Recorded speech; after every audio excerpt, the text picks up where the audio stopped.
I'm Duncan Heath. I'm a conversion strategist here at Fresh Egg, and this training is going to cover some of the fundamentals of running a CRO campaign, but also cover some of the more advanced elements that aren't talked about so frequently.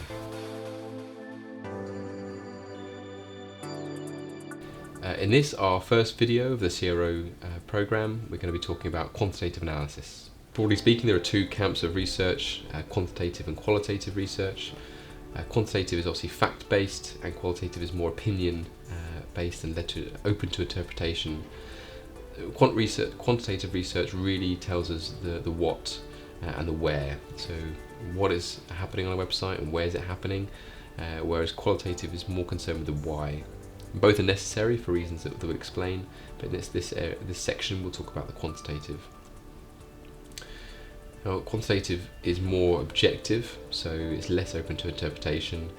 It can really help simplify very complex problems by restructuring it, enabling you to digest it in a very condensed way.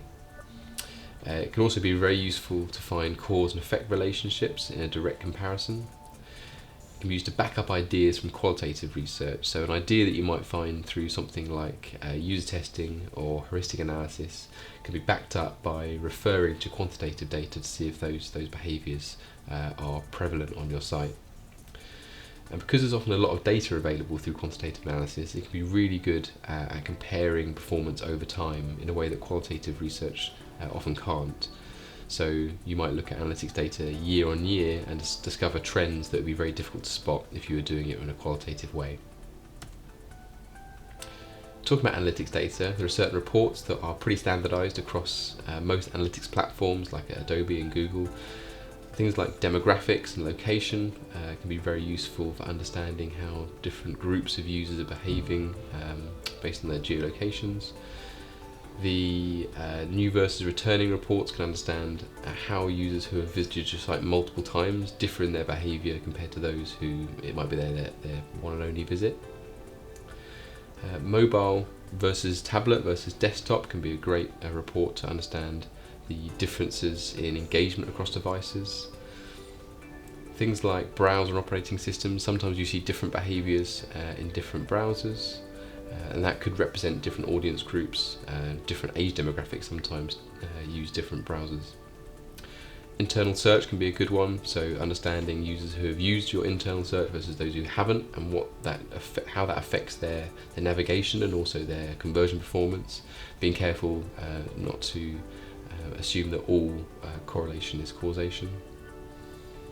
And lastly, traffic channels, so understanding how your PPC traffic maybe differs from your SEO or your social traffic can give you good insights into how to better understand those audiences and deliver a better experience for them.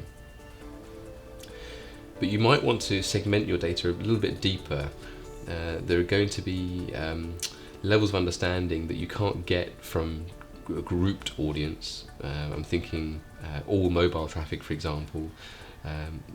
The insights around different types of mobile device will get lost if you are just looking at the group as a whole.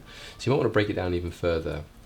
And you can do this in most analytics packages. They enable this advanced segmentation.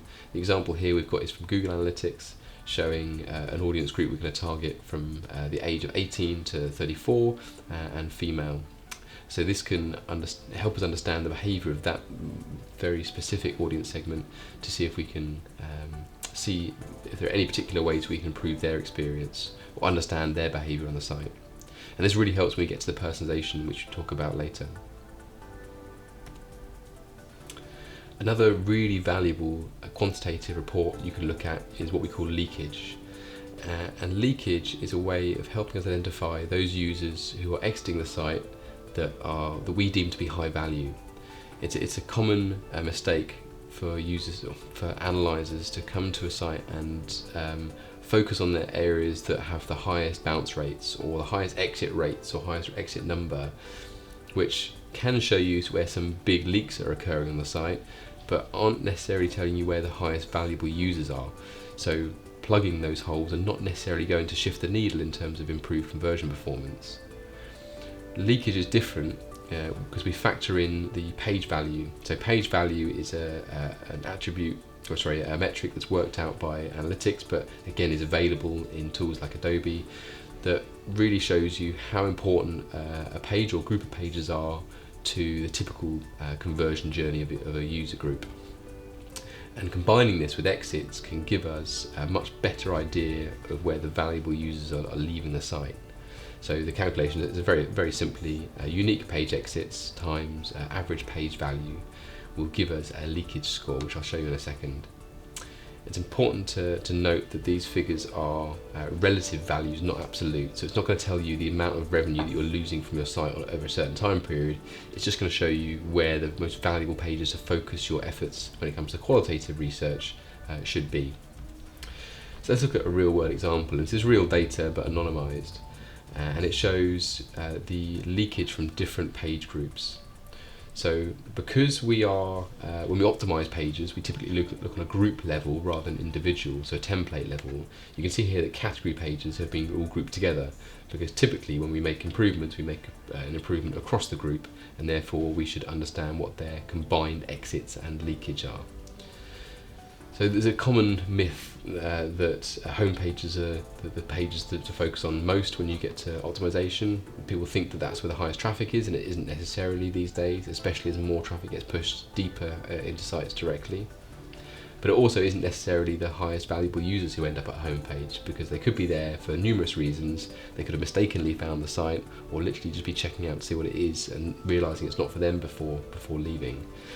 So in this example here, we've got product pages, which has a far lower number of exits from the home page. But because the page value is so much higher, those pages are really important. We know to the conversion journey, so people who land on those pages, there's a chance that they are much higher quality users than people on the home page.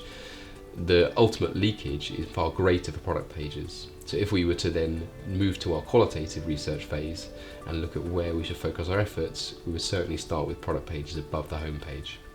So some key takeaways for this session are that quantitative data is really important, as it's not subjective and it will give you hard facts, and also an excellent overview of what's happening on your site.